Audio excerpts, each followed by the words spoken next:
They said there was no light that could reach Hawkins, no beacon of the Astronomican, no flicker of divine radiance from Holy Terra. To every navigator who turned their gaze upon that sector, it was nothing, a void, a wound in the Emperor's sight. Yet the world lived.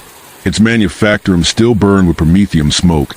Its foundries still echoed with the rhythm of labor, and its people, forgotten by the Imperium, still whispered the name of their lost god beneath a sun that no longer felt his warmth. Some called it mercy, others a curse. But all who knew of Hawkins agreed on one thing: it should not exist. If a world can fall from the Emperor's light and still survive, what else might dwell in the shadow between his gaze? What thoughts stir where faith cannot reach?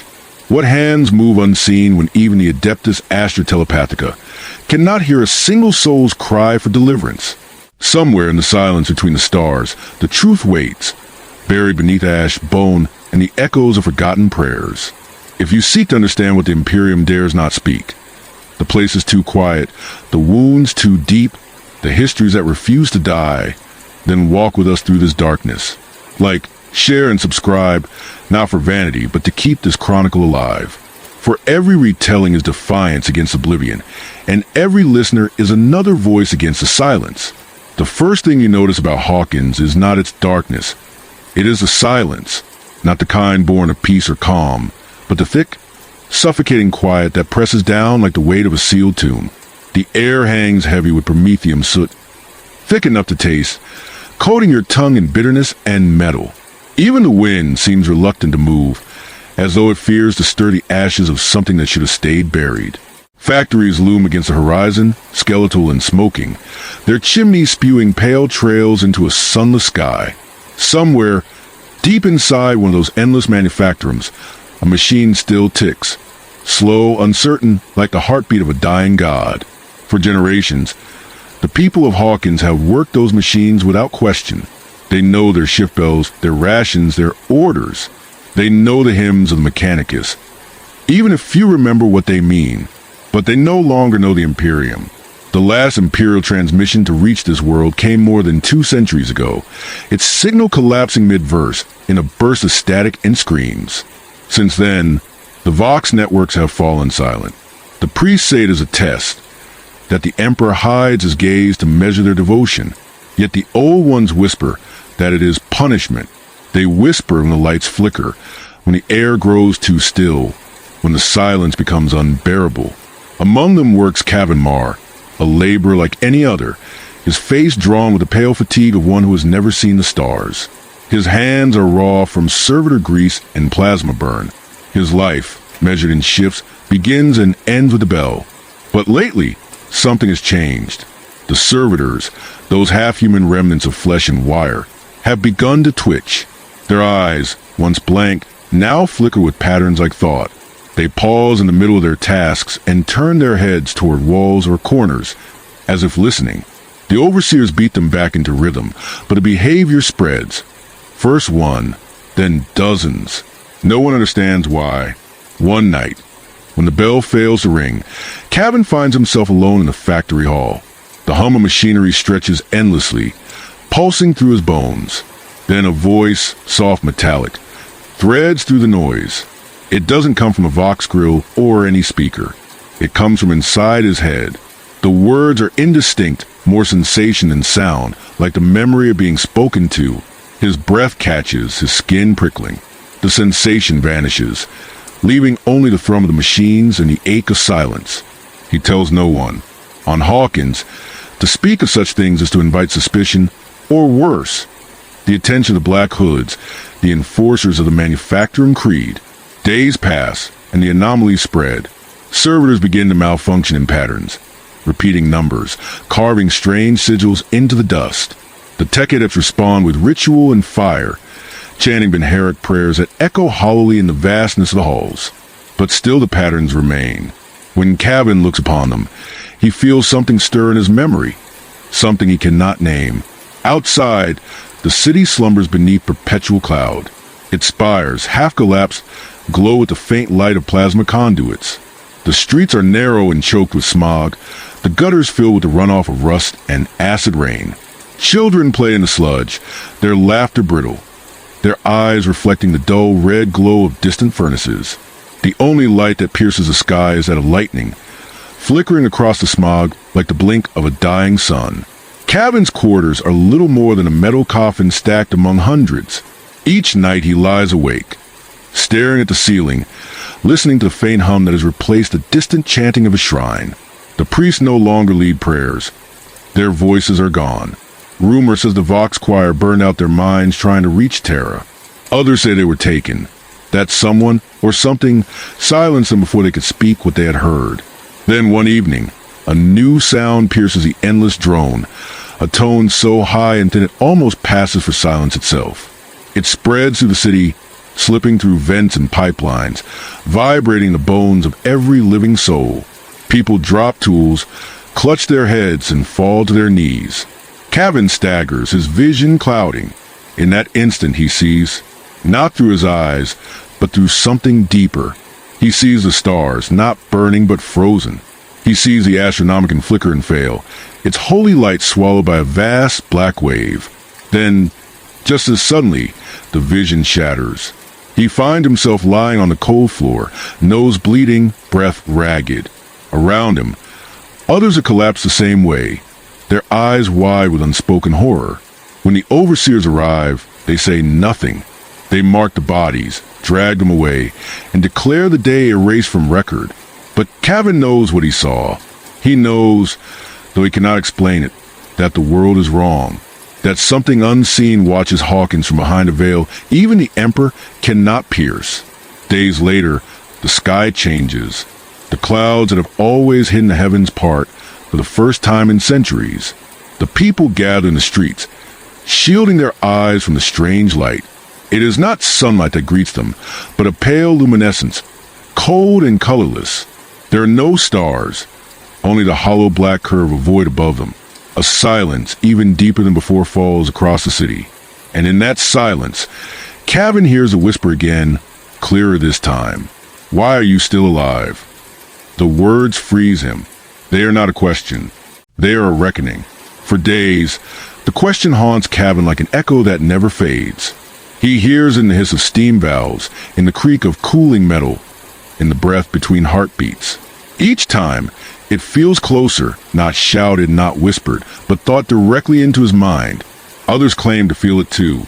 Men wake screaming from dreams they can't describe, their mouths filled with the taste of ash. Women drop dead mid-prayer, blood trickling from their ears. Yet no record is kept, no rites performed. The overseers order the bodies burned, their ashes fed to furnaces. At the edge of the city stands the Cathedral of the Machine God, once a beacon of faith, now a ruin of collapsed arches and shattered stained glass. Cavan finds himself drawn there, though he cannot say why. The great Mechanicus sigil above the entrance has cracked in two, the halves misaligned like a broken cog. Inside, the air is colder than outside, heavy with the scent of burnt oil and ozone. He moves through the shadows until he reaches the altar, a mass of rusted servitor parts and dead circuitry, crowned by a single unlit candle. Someone has etched words into the metal beneath it. Faint but still legible. The signal failed. The eyes are closed. He runs his fingers across the letters, tracing the grooves, and a pulse of static races up his arm. The whisper follows, louder now, almost human, almost kind. They left you here to see if faith survives without sight. Cavan jerks his hand back, heart hammering. He looks around, but the cathedral is empty. Only the distant hum of failing power lines answers him. He stumbles out into the street, gasping for air, only to find the city changed. The smoke is thicker, the lights dimmer. The air tastes wrong, metallic, dry, like the aftermath of lightning. In the distance, a low vibration rolls through the ground, deep enough to rattle the metal beneath his boots. The sound grows, a subterranean rumble rising from beneath the manufacturing district. Workers pour into the streets, pointing toward the northern quarter, where the oldest factories lie abandoned. A single plume of steam bursts skyward, followed by the groaning wail of metal under strain. Then, from the earth itself, something vast begins to rise. Not a creature, a structure, a tower of machinery and bone, lifting itself from the ground as if pulled by unseen hands. Pipes twist like veins, and great gears grind against one another, flinging sparks into the dark. The people fall to their knees, some praying, others screaming. Cavan does neither. He watches, transfixed, as the tower's base splits open, revealing corridors lined with still-functioning lights. Not the red of the manufactorums, but a pale, sterile white. It looks imperial, but older, far older. The rumors that have drifted through Hawkins for years, of a forgotten machine buried beneath the planet's crust, of a system that once linked the world directly to Terra, flood back into his mind. Perhaps it was never myth. Perhaps this is what the silence has been waiting for. By nightfall, the Black Hoods have cordoned off the area.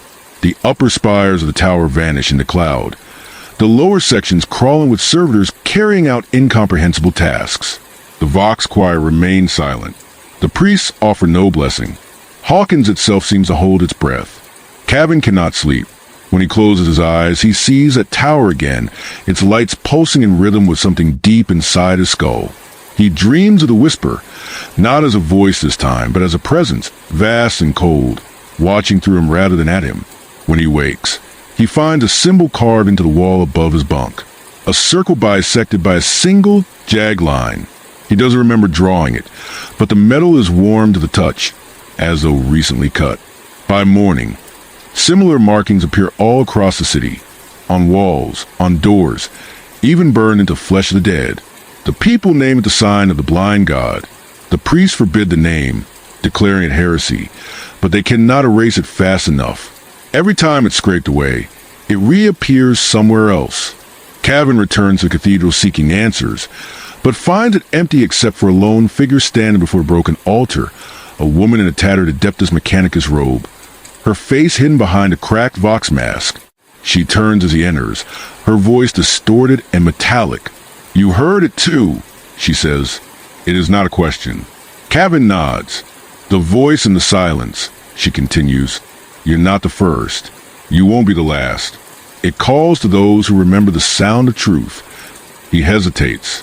What is it? The woman tilts her head. A question, perhaps, or an answer. Does it matter which? She reaches into her robes and draws a data slate. Old, its edges corroded, its screen flickering. She hands it to him. This was found in the foundations of the manufactorum, a record from before the silence began. He looks at the screen. Lines of binary scroll past, broken by flashes of Imperial script. Then a date, a designation. M30.998. Terra Link Severance Protocol, engaged.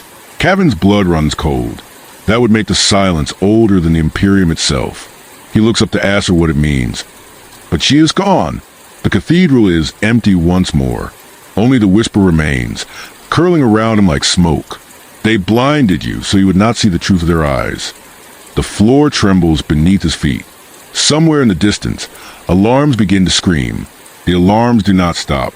They become the city's new heartbeat, pulsing through every corridor, every pipe, every rusted vein of Hawkins. Red lights flare against the fog, slicing through the gloom like open wounds. Cavan runs, not knowing where he means to go, only that the air itself seems to throb with warning. Above him, the new risen tower groans, its foundations flexing as if something beneath the surface strains to break free.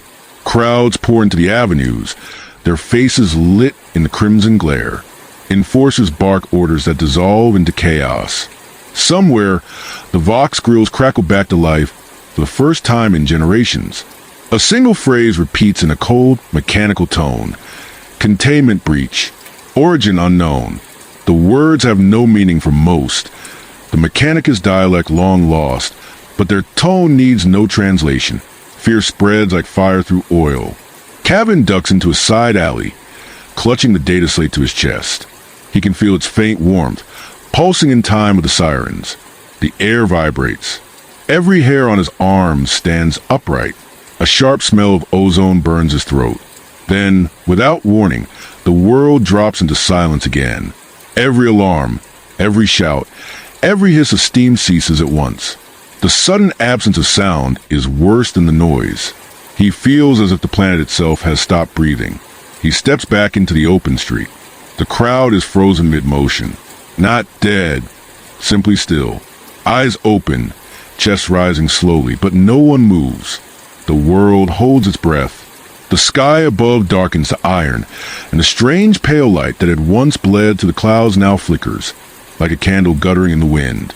In that dimness, he sees them, shapes at the far edge of the square, standing between the flickering lamplight and the shadow beyond. Human silhouettes, but wrong. Too thin, too still. They shimmer like heat distortion, as if the air itself refuses to let them take full form. Then one of them speaks, not aloud, but directly into every mind. You were forgotten because you were remembered too well. The words strike through Cavan like a blade. Around him, people begin to move again, staggering, clutching their heads. Some fall to their knees, weeping. Others scream prayers into the choking air. The shapes vanish, leaving only the afterimage of their presence. A ripple in the silence. The sirens do not return. Instead, from somewhere deep below, the city begins to hum. A new sound, low and resonant, unlike any machine he has ever heard. It builds slowly, shaking the ground.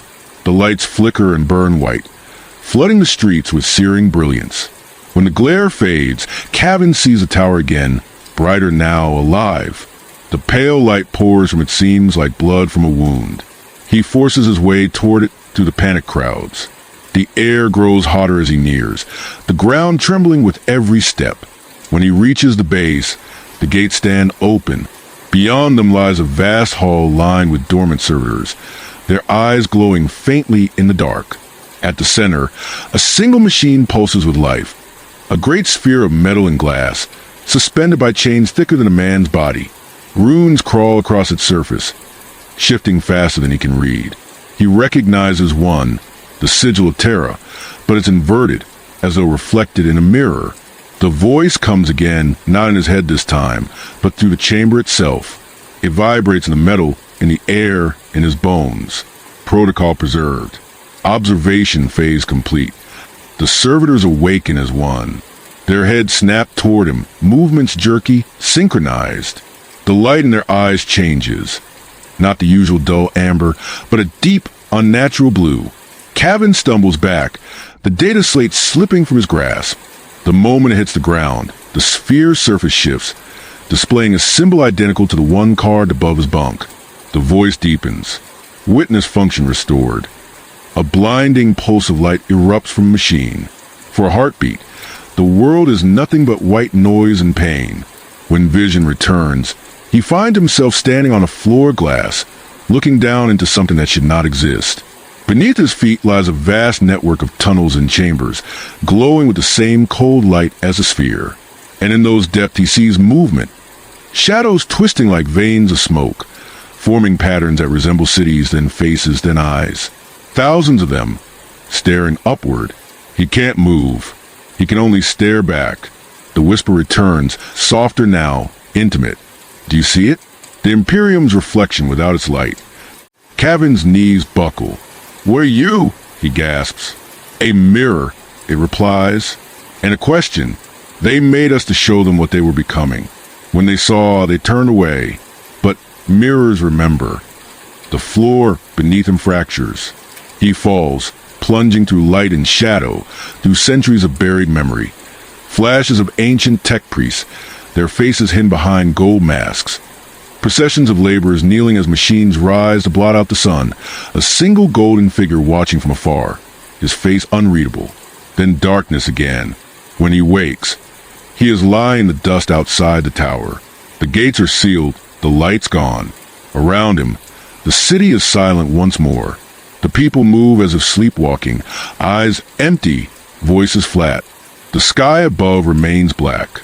The Astronomican's light, if it ever reached here, is gone completely. Cavan stands, trembling, and looks down at his hands. In the grime across his palms, the same symbol is burned into the flesh, a circle split by a jagged line. The silence of Hawkins is complete, but in that silence, something new has begun to listen. When dawn finally comes to Hawkins, it brings no light. The clouds above are thicker than before, a churning wall of iron that devours the horizon. The city stirs without sound, its citizens moving like shades through ash-gray streets.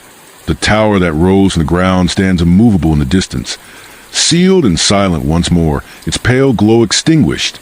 No one speaks of it. Those who try find the words dry up in their throats. It is as if the memory itself resists being told. Kavimar walks among them, hollow-eyed, the burned symbol on his palm hidden beneath a strip of cloth. He can still feel the pulse of it, faint and rhythmic, like a second heartbeat.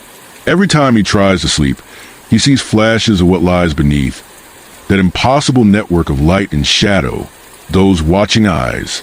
He tells himself it was a vision, a fever born of exhaustion and fear. But deep down he knows better. Something beneath Hawkins has awakened. He returns to the manufacturing district, now half abandoned after the night of the alarms. The air tastes of metal and old smoke. Power lines sag under their own weight, dripping condensed moisture like tears. Servitors shuffle aimlessly, their vocal units emitting low tones of static.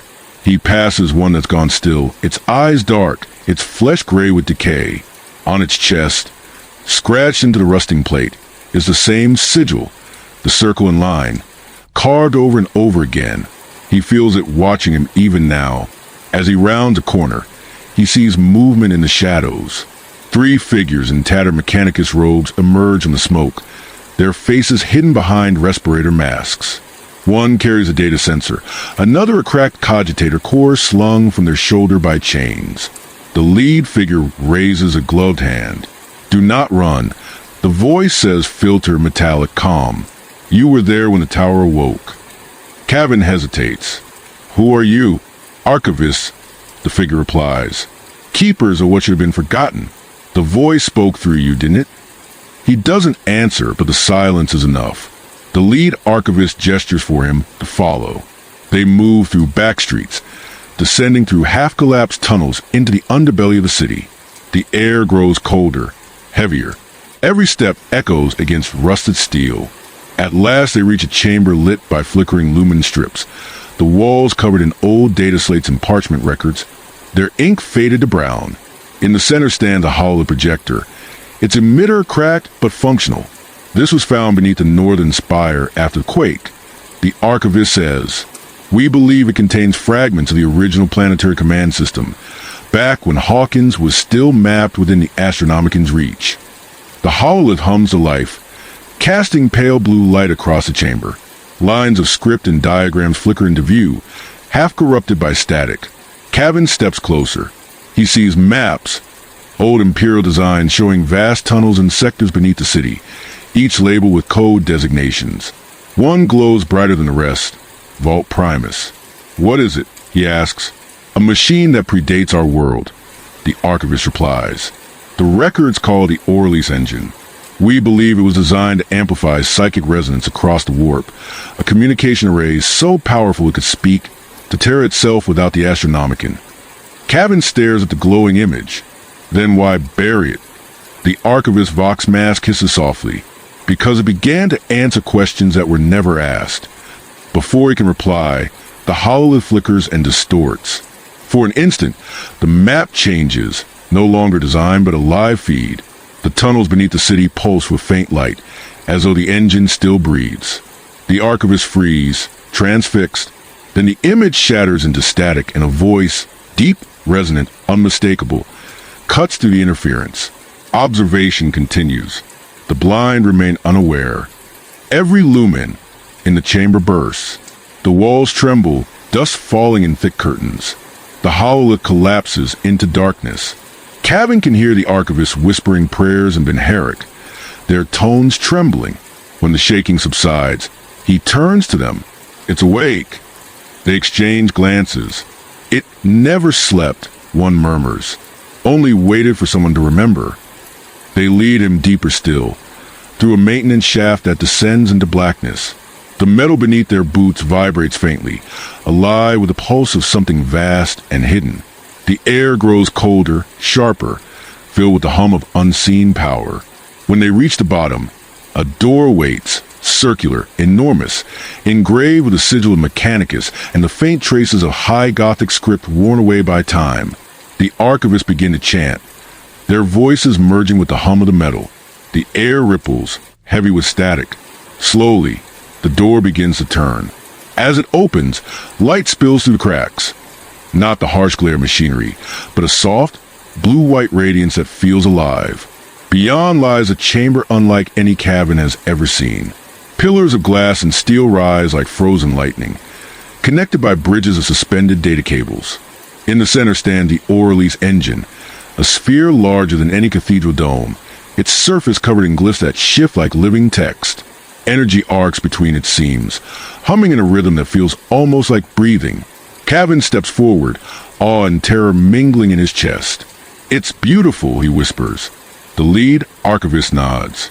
It once connected worlds, bound them through thought and faith. When it spoke, even the Emperor's own voice could be heard across the void. But something answered back. Cavan turns to him. "What did it say?" The archivist hesitates. "We don't know. The records end there." The silence began the day the Orally spoke last. Cavan approaches a machine, drawn to it as if by instinct. The hum deepens, resonating in his bones. His palm burns where the sigil lies hidden beneath the cloth. He unwraps it slowly, and the moment his bare skin meets the air, the symbol flares with light. The Orleans responds. Its surface ripples. The glyphs shift, forming words, not written but understood.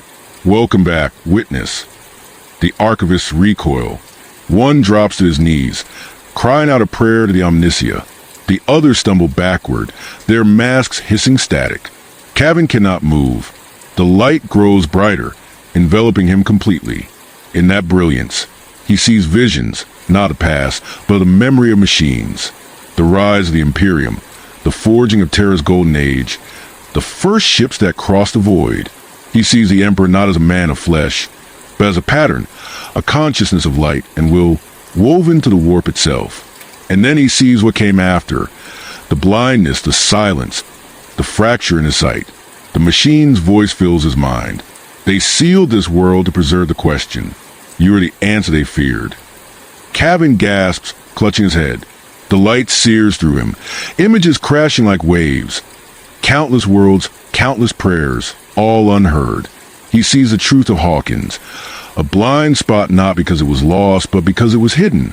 The Orleans engine pulses again, and the light collapses inward. The archivists drag him away as the floor trembles and fissures open across the chamber. The sphere dims, its power fading to a low, rhythmic hum.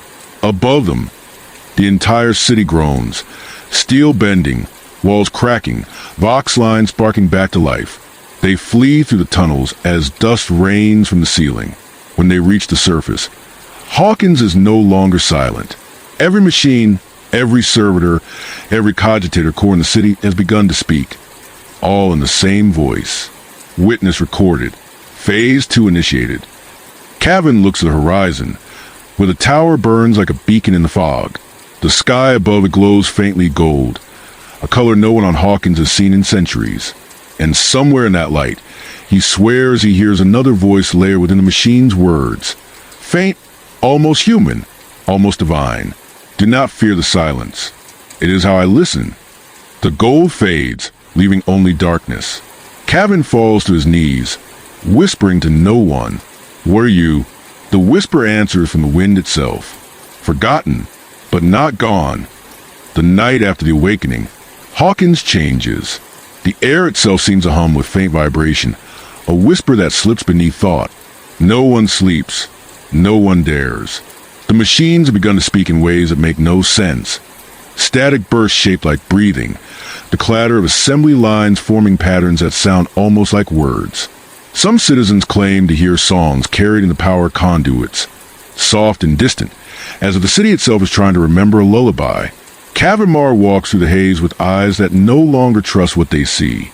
The symbol on his hand burns faintly beneath the bandages.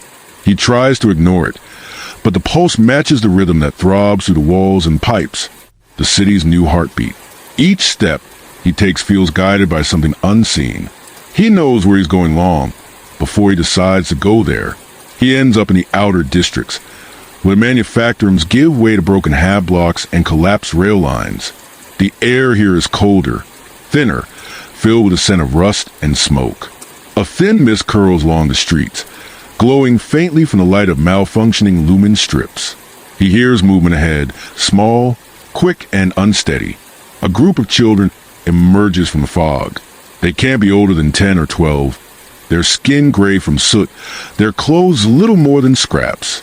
They stop when they see him, their faces expressionless. For a moment, no one speaks. Then one of them, a girl with shaved hair and eyes like dull metal, tilts her head and says, in a voice far too calm for her age, "You're the one it woke." Cavan freezes. "What did you say?" The girl blinks slowly. "The machine. It remembers your name. We heard it in the static." He takes a cautious step forward. "You heard the static?" All the children nod at once. The motion is unnatural, synchronized. Their eyes reflect the faint blue light of the city's distant fires. He feels a chill crawl up his spine. Another child, a boy no older than 8, speaks without moving his lips. It doesn't want to hurt you. It wants you to listen. The words echo directly in his skull. Clear, emotionless, impossible. Cavan stumbles back. The boy smiles faintly, his teeth stained black with soot. "Don't be afraid," he says aloud this time. The silence is almost over. The children begin to hum, a low tone that vibrates through the ground. It is the same rhythm that pulses beneath Hawkins, the same sound the Orleans made when it first spoke. The air distorted around them, faint static crawling along the edges of sight. Cavan feels the hairs on his arms rise, his breath turning to frost. "Stop," he whispers. "You're hurting yourselves." The girl shakes her head. "We're not hurting. We're hearing. You just don't know how to listen yet." Then the tone stops, and the silence that follows feels heavier than before. Cavan realizes his ears are bleeding. The children stare at him as if waiting for a command. When none comes, they simply turn and vanish into fog. He stands there for a long time, trembling. The air smells faintly of ozone and something else, something sweet and metallic. When he looks down, he sees fine particles of dust glittering on the ground where the children stood. The dust hums faintly. He collects a handful of it and feels a faint vibration like the beat of a pulse. It isn't metal. It's bone turned to crystal. He drops it and stumbles away, every instinct screaming to run, but his legs refuse to obey. He can feel the machines hum inside his skull, whispering in rhythm with his heartbeat. The phrase repeats, soft and patient. "Do not fear the silence. It is how I listen." He tries to shut it out, but the voice persists. When he finally reaches the center of the city, he finds chaos. Enforcers march through the streets in formation, their black armor reflecting the crimson glow of emergency lights. Loudspeakers blare orders for curfew, though the voices behind them sound panicked and unsure. Citizens crowd in the alleyways, murmuring prayers to the Emperor, to the Omnicia, to anyone who might still hear them. And through it all, Cavan hears the hum. It's everywhere now, in the walls, in the ground, in the rhythm of the city itself. He realizes with growing dread that the sound is not coming from Hawkins. It's coming through it. He pushes through the crowd toward the cathedral, hoping to find the archivist again, but the doors stand open and the interior lies in ruins. Smoke drifts from shattered windows. The great cog altar has collapsed, its sacred circuitry split in two. Amid the wreckage, bodies lie scattered, priests, servitors, and adepts burn beyond recognition. Something stirs among them. Cavan approaches slowly. A surviving tech priest drags himself upright, his mechanical limbs sparking. Half his face is gone, replaced by exposed augmentics that hiss with escaping steam. He turns toward Cavan, eyes glowing faintly blue. "I heard it too," the priest rasps. "They thought they could silence it. They burned the Vox choir. They severed the conduits. But it speaks through what remains." Cavan kneels beside him. "What happened here?"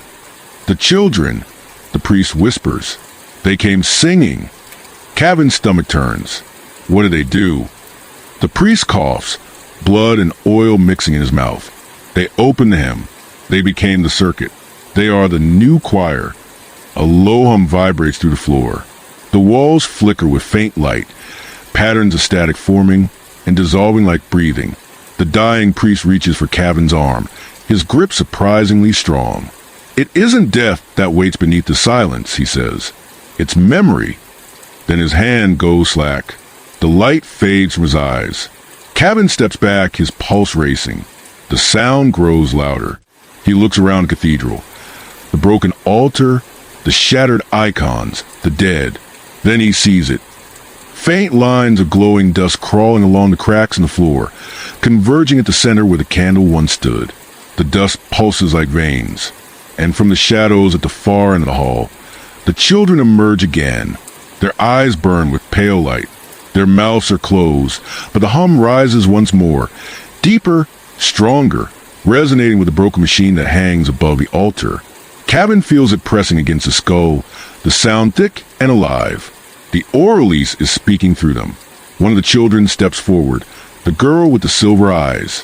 Her voice echoes in his mind, clear and calm. You open the question, witness. Now the answer must be heard. The air shimmers and the world around him blurs. He feels his knees buckle, the floor vanishing beneath him. The hum becomes everything, sound, light, thought. For a heartbeat, he is nowhere. And then, everywhere, he sees the city from above. The towers, the manufactorums, the endless sprawl of gray and smoke. Threads of light spread through the streets, connecting every building, every machine, every living soul. The children stand at the center, glowing like beacons. The hum becomes words once more. We are the silence remembering itself. Then darkness falls. When Cavan wakes, the cathedral is empty. The dust is gone. The walls are still. The hum remains, faint but steady, pulsing deep below the ground like a heartbeat of something vast and dreaming. He steps outside and sees the people of Hawkins moving through the streets in eerie calm. Their eyes reflect static, their faces serene. The chaos is ended, replaced by a terrible order. And when he listens closely, he hears their voices, all of them, every man, woman, and child, whispering the same phrase in perfect unison. We hear you now. The words crawl through the air like prayer. Cavan stands alone, the bandage falling from his hand, the burned sigil glowing brighter than ever. Above him, the clouds ripple, and for the first time since the silence began, lightning arcs across the sky. Not white or gold, but blue, cold, and alive. He does not run.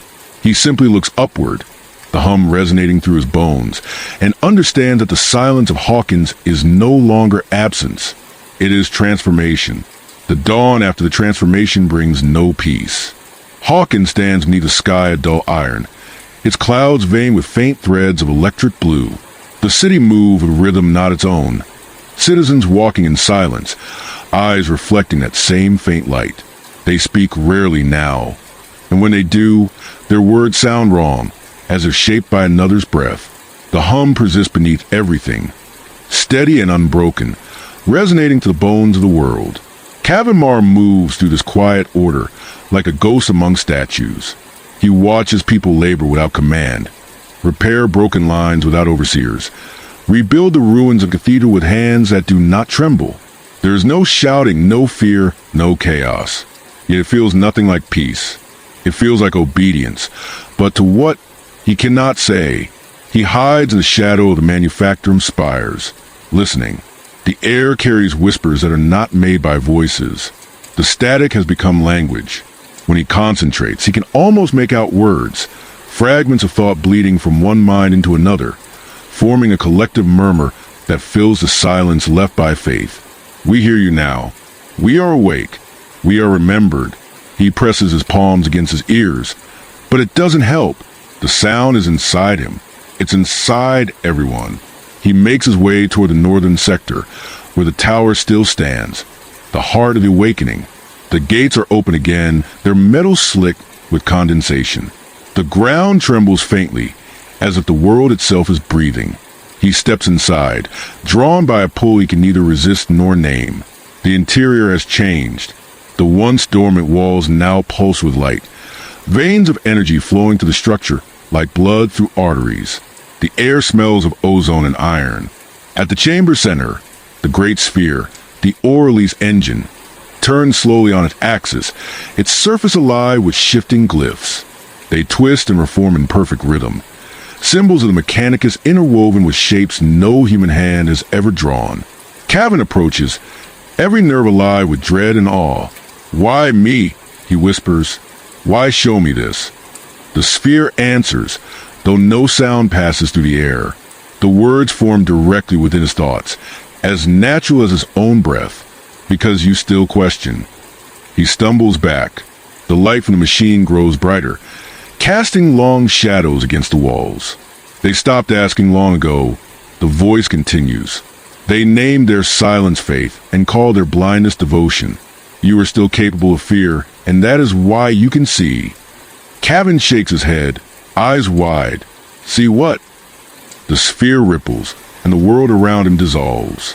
He stands in darkness, infinite, weightless, silent. Then, slowly, shapes begin to form. The spires of terror rising from golden haze, the glow of the Astronomican blazing like a second sun. He feels its warmth, its terrible beauty. For a moment, he dares to hope, but then the light flickers. Cracks of blackness split through the radiance, and something vast and unseen presses against the edges of reality. A voice, not the machine's, but older, deeper, rolls through the void. Do not mistake light for sight. Cavan falls to his knees. He sees the Astronomican sputter, its flame faltering, its beams bending away from Hawkins as if recoiling from what lies there. He sees the golden halls of Terra darken. The Astronomican song becomes static. The light that once guided the Imperium begins to dim, its edges corroded by silence. And in that silence, he hears the Orlease again. He does not see you. He cannot. Cavan gasps. The Emperor? He is the flame that blinded itself to burn away the dark. But even fire casts shadow. The words shatter the vision. He finds himself back in the chamber, breath ragged, skin slick with sweat. The Orlease dims, its glyph slowing.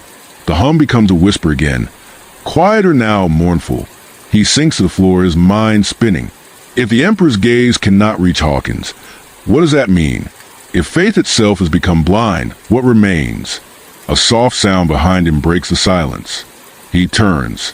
The archivist, the one who led him here before, stands in the doorway, her robe torn, her mask cracked. "You saw it, didn't you?" she says, voice trembling. He nods weakly. "The Emperor can't see us." The archivist steps closer, her eyes dark behind the shattered glass. That's what we feared. The blind spot isn't just in the stars. It's in him. Cavan stares. "What are you saying?" "I'm saying you've forgotten us," she whispers. "Or someone has made him forget." The words hang between them like a blade. The air seems to tighten. The light within the Orlease flickers once, twice, then steadies.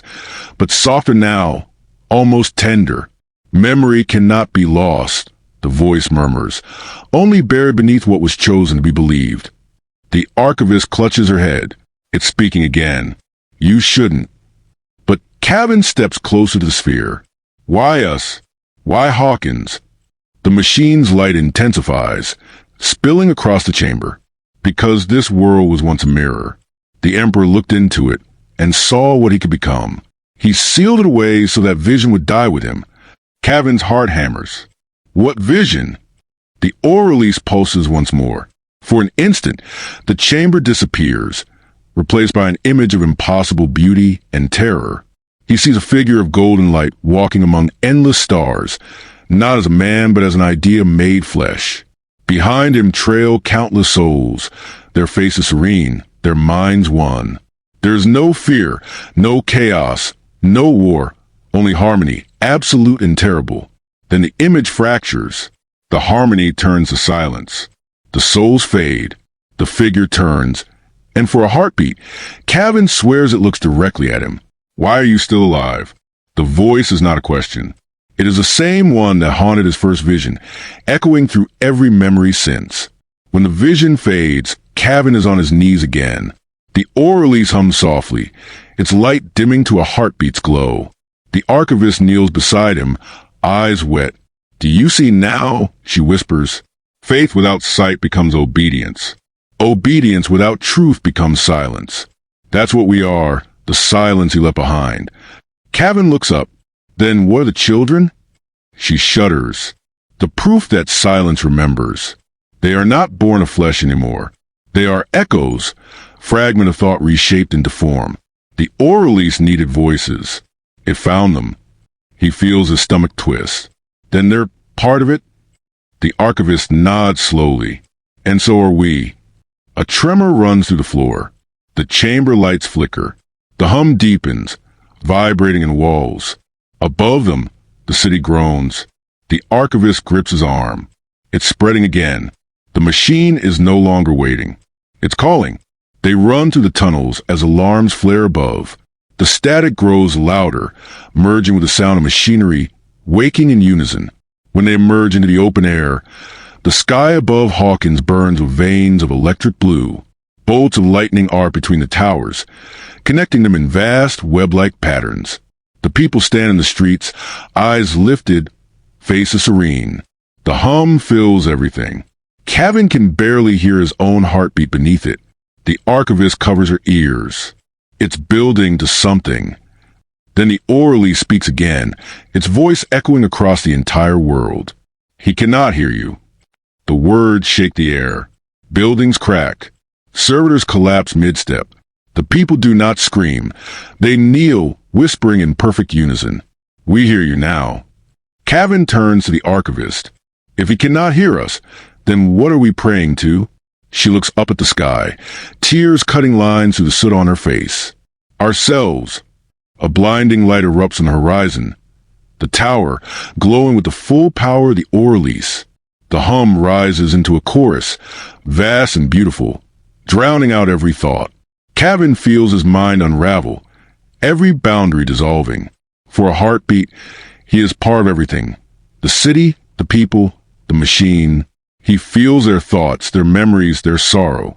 He understands. The Emperor is not gone. He is silent. And in that silence, his reflection, the memory of what it could have been, has taken root in the dark. When the light fades, Hawkins stands still once more. The sky returns to black. The hum quiets. The tower goes dark. Kevin collapses, whispering into the ash. If he cannot hear us, then who can? The wind answers, soft and cold. I can. The silence that follows the storm lasts 3 days. In that span, the people of Hawkins neither sleep, nor eat, nor speak above a whisper. They work, repair, and breathe in perfect rhythm, as if the city itself keeps their hearts beating. The sky remains black, threaded with faint veins of blue that pulse like arteries beneath skin. No one questions. No one wonders. Only Kevin Marr still dreams. He dreams of light trapped beneath glass, of voices folded inside static, a machine that remembers everything except mercy.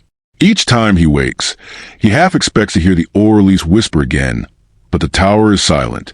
The hum still vibrates through bones of the world, yet it feels tired, as if the great engine itself has fallen into uneasy sleep. On the 4th morning, he climbs the hill overlooking the manufactorums. From there, he can see the whole of Hawkins spread beneath a veil of mist. The city looks peaceful, almost beautiful, but he knows better. Peace without choice is only stillness before decay. He looks down at his scarred palm, the circle and the jagged line still faintly aglow, and feels the weight of everything that has passed through him. Witness. That is what the Orlease called him. Yet what good is a witness if there is no one left to tell? The wind carries faint singing from the streets below. The children's voices again, soft and perfect, repeating that same phrase. We hear you now. The sound chills him more than any scream. It isn't worship, it's completion. He descends into the city, following the song. The people part around him without meeting his eyes. Their faces are calm, their movements slow and deliberate. When he speaks to them, they answer in unison, their tones identical. Hawkins have become a single mind breathing through 1,000 mouths. The Emperor's absence has been filled, not by faith, but by echo. At the base of the tower, he finds the archivist waiting. Her robe is torn, her mask gone. She looks smaller now, human again. The light in her eyes has dimmed. It's dying, she says quietly. Kevin glances up. The Orlease? She nods. Whatever it awoke cannot sustain itself. The link that held us together is fraying. The silence is returning. He almost laughs, though it sounds more like a sob. We prayed for his light, and when it finally came, it wasn't him at all. Maybe it was, she murmurs. Maybe we were never meant to see him clearly. Maybe this was his way of showing us what blindness feels like. Lightning ripples across the low clouds, blue against black. The ground trembles, a deep groan rising from the heart of the tower. The archivist grips his arm. It's calling for you again. It won't speak to anyone else. Cavan feels the pulse in his palm flare with heat. The circle burns bright, flooding his vision with white. Then I'll answer. They enter the tower together. Inside, the corridors glow faintly, the walls breathing light. The great chamber of the Orleans awaits them, unchanged except for the cracked spider webbing across the sphere's surface. Energy leaks through them in slow, shimmering streams. The engine's hum is ragged, its rhythm faltering. Cavan steps forward. You wanted me to see. I've seen. But why show me what I can't change? The reply comes slowly, as if pulled from great distance. Change is a word for what cannot be undone. He shakes his head. That's not an answer. It is the only one that ever existed. The archivist drops to her knees, clutching her head as the sound deepens. The floor vibrates underfoot. Dust rains from the ceiling. Cavan presses his hand against the surface of the sphere, and light floods through him. Images crash into his mind. The birth of machine, the priest who built it, the emperor's golden figure sealing it away.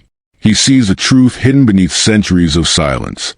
Hawkins was not a mistake. It was a refuge. When the emperor first kindled the Astronomican, part of its light faltered, not from weakness, but intention.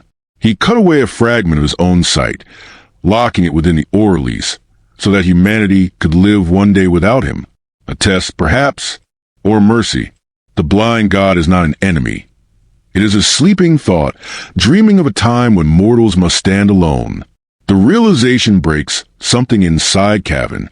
Then the silence was never punishment, he whispers. It was permission. The sphere flickers weakly, as if an answer. The archivist rises beside him, tears bright in the glow. If that's true, then it needs to end. Either wake him or let the dream fade. Cavan nods. How? She points to his hand. It marked you for a reason. You're still separate. You can choose. The Auralis light surges again, filling the chamber. The hum becomes a roar, its tone rising toward a single, piercing note. Cavan feels the heat through his skin, through his bones, into his heart. He knows what it wants. Union, completion, silence without loss. If he steps away, Hawkins will crumble into madness. If he steps forward, he will lose himself forever. But for the first time, he understands what choice means. He looks at the archivist. Tell them what we were, he says softly. Before she can speak, he presses both hands against the sphere. The mark on his palm blazes white. The Orleans screams, not in pain, but release. Light engulfs him, swallowing every sound. For an instant, he is everywhere. In the factory halls, in the minds of the children, in the hum of the machines. He feels their fear, their faith, their yearning for connection. He gives them his last thought, not command, not doctrine, only truth. You are not forgotten. You were never unseen. Then the light collapses inward. The roar becomes silence. When the archivist opens her eyes, the tower is dark. The sphere is cracked open like an egg of glass, its core empty. Cavan is gone. Outside, the sky has changed. The blue lightning is gone, replaced by a faint golden radiance bleeding to the clouds, weak but real. The people stir from their trance, blinking as if waking from long sleep. They breathe, speak, cry. The hum is gone. She walks to the broken sphere and kneels beside the hollow shell. On the floor lies Cavan's bandage, charred at the edges. The mark upon it glows once more before fading entirely. Outside, the first sunlight in centuries touches the spires of Hawkins. The archivist climbs to the surface and looks east, toward the distant stars hidden behind the clouds. For the first time, she feels warmth on her face. Around her, the people of Hawkins weep, not from fear, but recognition. Somewhere deep below, the last fragments of the Orleans whisper their final message through the fading static. Silence is how he listens. The clouds part a little more, and for a fleeting heartbeat, a beam of true sunlight falls upon the Imperial Aquila etched into the cathedral's broken gate. Its shadow stretches long across the ground, a twin-headed shape cast by light returned. The archivist closes her eyes. "Rest, witness," she murmurs. "He hears us now." The wind rises, carrying dust and ash into the golden sky. Far above, beyond reach of any vox or prayer, something vast stirs, not waking, not watching, but simply remembering. And for the first time since the silence began, the world breathes.